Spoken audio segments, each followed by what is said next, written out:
الله أكبر الله أكبر الله أكبر الله أكبر الله أكبر الله أكبر الله أكبر. الحمد لله نحمده ونستعينه ونستغفره ونعوذ بالله من شرور أنفسنا ومن سيئات أعمالنا. من يهده الله فلا مضل له ومن يضلل فلا هادي له. ونشهد أن لا إله إلا الله وحده لا شريك له ونشهد أن سيدنا محمدا عبده ورسوله أرسله بالحق بشيرا ونذيرا. أيها الناس, enyi watu, naihusia nafsi yangu pamoja na kuwahusieni ndugu zangu Waislamu katika kumcha Allah tabaraka wa taala. Ndugu zangu Waislamu, madhambi yanayotutafuna katika maisha yetu, mabalaa yanayotutafuna katika maisha yetu ni matokeo ya madhambi ambayo tumeyafanya katika maisha yetu.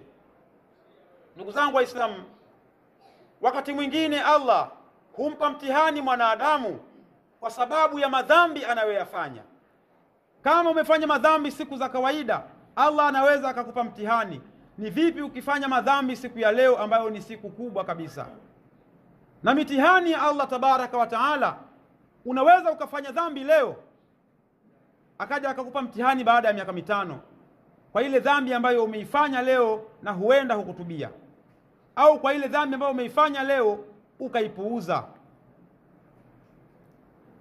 Ndugu zangu Waislamu, ya kusema ni mengi, lakini muda si rafiki. Lakini katika mitihani ambayo imewahi kuwakuta watu wakubwa miongoni mwa mitume ni Nabiiullah Suleiman. Nabiiullah Suleiman aliwahi kupewa mtihani na Allah tabaraka wa taala. Nabiiullah Suleiman alikuwa ni mtume na alikuwa ni mfalme na alikuwa na mali, lakini ilitokea katika maisha yake baada ya kumuoa mwanamke ambaye alimpata katika vita. Mwanamke yule alikuwa ni kafiri na alimuoa baada ya kumuua baba yake ambaye ni kiongozi wa ile nchi. Basi mwanamke yule alimpenda sana, lakini mwanamke yule baada ya kuishi na Suleiman akamwambia, ewe mume wangu, hakika mimi sina raha katika maisha yangu kwa sababu baba yangu umemuua katika vita. Ili nipate raha, basi nakuomba, hebu tengeneza sura, waamuru majini watengeneza sura ya baba yangu na uiweke hapa, ili ninapoitazama basi nakuwa nafarijika. Nabiiullah Suleimani akajisahau, akawaamrisha mashayatin wakatengeneza ile sura na likawekwa sanamu pale. Ikawa Nabiiullah Suleimani akitoka basi anaabudiwa. Yule mwanamke ikafika kipindi anamwabudu yule baba yake, anaiabudu sanamu ya baba yake. Ikaenda habari zikaenea katika mji, katika nyumba ya mtume anaabudiwa asiyekuwa Allah subhanahu wa ta'ala. Inafanyika dhambi kubwa hali ya kuwa mwenyewe hajui. Zikamfikia habari hizi waziri wake ya kwamba ndani ya nyumba ya mtume wako anaabudiwa asiyekuwa Allah. Na maovu mengi yanayofanyika majumbani mwetu sisi tunakuwa watu wa mwisho kuyafahamu, lakini jamii inafahamu. Baada ya kumfikia habari zile, yule bwana akaenda kwa mtume akamwambia, ewe mtume wa Mwenyezi Mungu, nataka kesho uwaite watu wote wa mji huu, watu wote wa nchi hii, kwa sababu nataka niwasimulie habari za mitume waliopita, kila mmoja na sifa yake. Nabii Suleimani akawaita watu wote bila ya kujua dhamira ya yule waziri wake. Akaanza kusimulia historia ya mtume mmoja baada ya mwingine, kuanzia Adamu mpaka alipofika kwa Suleiman, akamsifu sifa za utotoni peke yake. Suleimani akamwambia, mbona umenisifu utotoni, huku ukubwani hunisifu?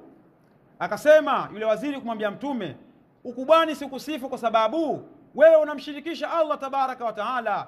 Ndani ya nyumba yako anaabudiwa asiyekuwa Mwenyezi Mungu. Mtume akashangaa, mimi ndani ya nyumba yangu? Akamwambia ndiyo, kama huamini hilo fanya uchunguzi. Alipofika nyumbani kwake akakuta kweli mkewe analiabudu ile sanamu la baba yake. Akalivunja, akatoa adhabu, na baada ya hapo akaomba toba kubwa kwa Mwenyezi Mungu kwa dhambi ambayo ameifanya. Tuangalie matokeo ambayo yalimtokea Nabiiullah Suleiman. Pamoja na kwamba Allah alimsamehe, lakini Allah alimpa mtihani kutokana na dhambi ambayo hakuifanya yeye, isipokuwa imefanyika ndani ya nyumba yake. sisi makosa tunayafanya sisi wenyewe, ni vipi madhambi, ni vipi adhabu zisitupate? Nabii Suleiman alikuwa na pete ambayo kwa pete ile alikuwa akiwaamuru majini, akiwaamuru mashaitani, akiwaamuru upepo na viumbe wote kufanya vile ambavyo yeye anataka. Siku moja akiwa anaoga, kwa kawaida alikuwa pete ile alikuwa akioga akimwachia binti mmoja alikuwa akiitwa Amina, kwa maana alikuwa ni mwaminifu, alimwamini. Baada ya kuingia kuoga na Nabii Suleiman, basi akaja shaitani mmoja akijifananiza na sura ya Suleiman, akamjia yule dada akamwambia, naomba hiyo pete.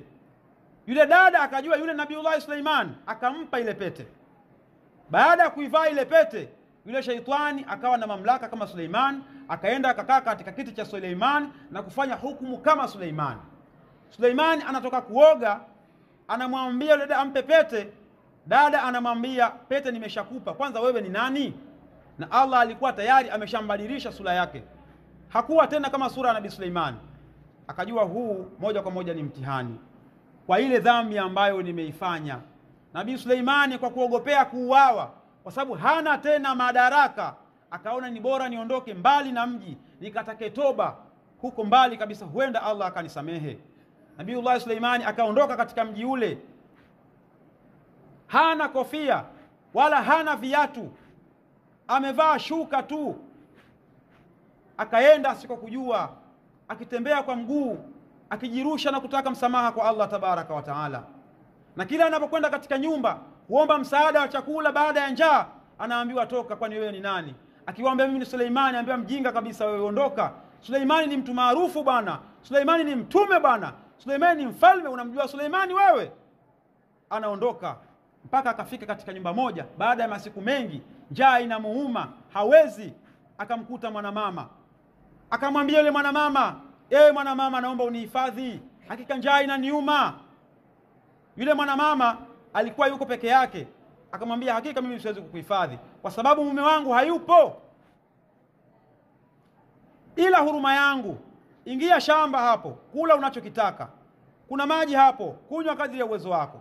Kama mume wangu atarudi, ataridhia na wewe, basi utakaa hapa nyumbani. Vinginevyo akikataa, hicho ambacho utakuwa umekula, basi ndio itakuwa riziki yako na utaondoka zako. Alipokuja yule bwana, akaelezewa kile kisa.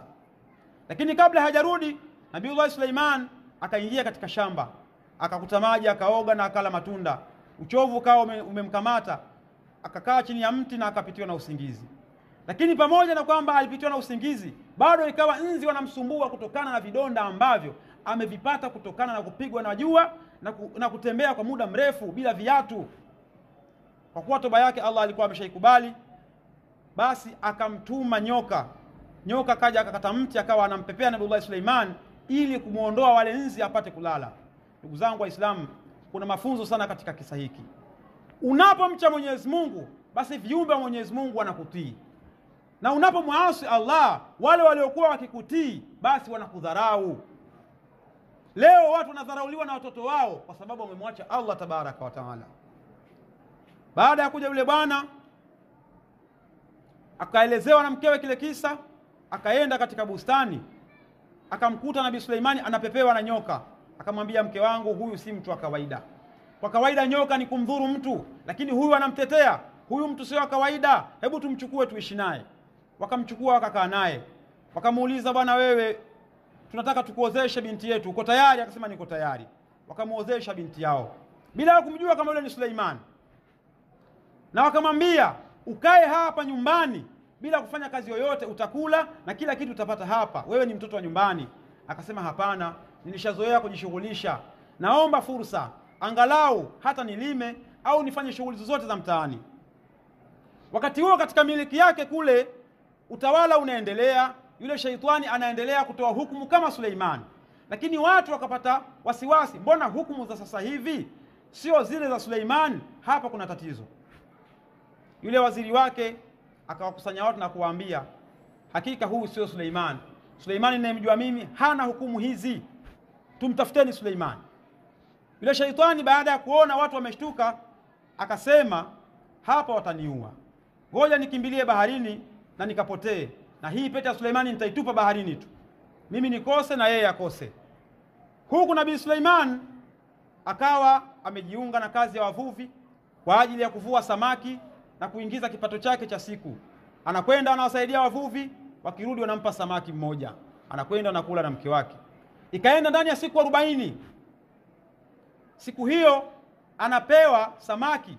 Kumbe ile pete baada ya kutupwa baharini ilimezwa na samaki, na yule samaki Allah alijalia kuvuliwa na wale wavuvi ambao walikuwa na Suleiman, na katika ule mgao yule samaki ndio aliangukia kwa Suleiman.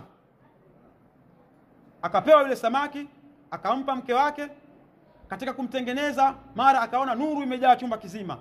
Kumuita mume wake, akaona ni ile pete yake, akasema alhamdulillah, toba yangu imekubalika na Allah amenirudishia ufalme wangu. Akaichukua na akaivaa na akarudi katika miliki yake ya zamani.